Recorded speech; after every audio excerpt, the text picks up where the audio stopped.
Hi everyone, welcome to my channel Nitya Vlogs. Please do subscribe to my channel for more videos. ఈరోజు recipe వచ్చేసి గుత్తి వంకాయ curry అండి. ఇంట్లోనే ఎలా చేసుకోవాలో చూపిస్తాను. ఇక్కడ నేను గుత్తి వంకాయ కోసం బ్లాక్ బ్రింజాల్ తీసుకున్నానండి. కట్ చేసి పెట్టుకున్నాను. ఇలా వాటర్లో వేయాలి. చూడండి, నేను ఇక్కడ onions, tomato and chilli cut చేసి పెట్టుకున్నాను. మసాలా కోసం పల్లీలు, ఆనియన్, కొబ్బరి, వెల్లుల్లి ఇంకా నువ్వులు కూడా తీసుకున్నానండి. చూడండి, ఇలా అన్నీ ఫస్ట్ తయారు చేసి పెట్టుకోండి. ఇక్కడ నేను చిన్న ప్యాన్ పెట్టుకొని అందులో పల్లీలు వేసేసి బాగా వేయించుకుంటున్నాను. ఇక్కడ చూపిస్తున్న విధంగా చేయండి. బాగా వేగాక నువ్వులు కూడా వేసేసుకోండి. వేసేసి బాగా కలిపేసేయండి. అవి కొంచెం చిటపటలాడేప్పుడు మనం మసాలా దినుసులు వేసేసుకొని కొబ్బరి తురుము కూడా వేసేసుకోవాలండి. ఇవన్నీ ఒకసారి బాగా కలిసేంత వరకు కలిపేసేయండి. ఆఫ్టర్ 2 minutes స్టవ్ ఆఫ్ చేయండి. ఇక్కడ చూడండి, నేను మిక్సీ జార్లో వేసేసాను. ఇక్కడ నాకు ధనియాలు లేవు కనుక ధనియాల పొడి వేస్తున్నానండి. ధనియాలు ఉంటే ధనియాలు కూడా వేసుకోవచ్చు. వెల్లుల్లి వేసేయండి.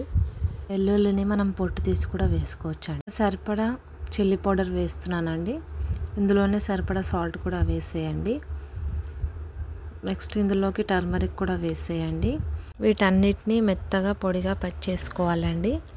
ఇలా పొడి అయ్యాక మనం ఫస్ట్గా కట్ చేసి పెట్టుకున్న ఆనియన్స్ వేసేయండి. నేను చింతపండు ముందుగా నానబెట్టి తీసుకున్నానండి. అది కూడా ఇందులో వేసేస్తున్నాను. ఇదంతా మనం పేస్ట్గా తయారు చేసుకోవాలి. చూడండి, ఇలా పేస్ట్ మొత్తం మనం బ్రింజాల్లో పెట్టేసుకోవాలండి. చూడండి, నేను ఇక్కడ చూపిస్తున్న విధంగా పెట్టేసేయండి. ఇక్కడ నేను వెడల్పు గిన్నె ఒకటి తీసుకున్నానండి. అందులో ఆయిల్ వేసేసి ఈ బ్రింజాల్ అనేటివి బాగా ఫ్రై చేసుకోవాలండి. ఇప్పుడు మనము బాగా ఫ్రై చేయండి ఆయిల్లో వేసేసి.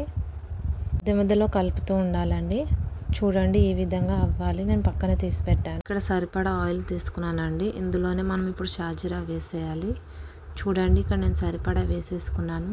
ఇందులోనే మనం ఫస్ట్గా కట్ చేసి పెట్టుకున్న ఆనియన్స్ కూడా వేసేయండి. ఆనియన్స్ బాగా ఫ్రై అయ్యాక మనం కట్ చేసి పెట్టుకున్న చిల్లీ కూడా వేసేయాలి. వేసేసి వీటన్నిటిని బాగా కలపండి ఒకసారి. చూడండి, ఇలా మొత్తం బాగా వేగాలన్నమాట. ఇలా మొత్తం వేగాక మనం ఫస్ట్గా కట్ చేసి పెట్టుకున్న టమాటో ఉంది కదా, అది కూడా వేసేయండి. వేసేసి వీటన్నిటిని బాగా కలపండి.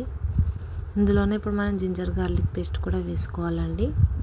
సరిపడా వేసుకోండి. నెక్స్ట్ ఇక్కడ టర్మరిక్ కూడా వేస్తున్నాను. చూడండి, ఇలా మొత్తం ఒకసారి బాగా కలిపేసేయండి.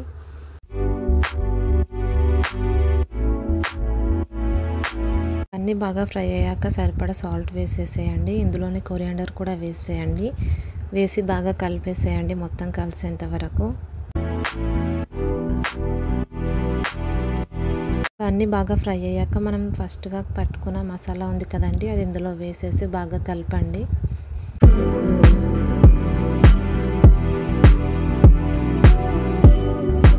మనకి ఇలా ఆయిల్ సపరేట్ అవుతున్నప్పుడు మనం ముందుగా ఫ్రై చేసి పెట్టుకున్న బ్రింజాల్ ఇందులో వేసేయండి.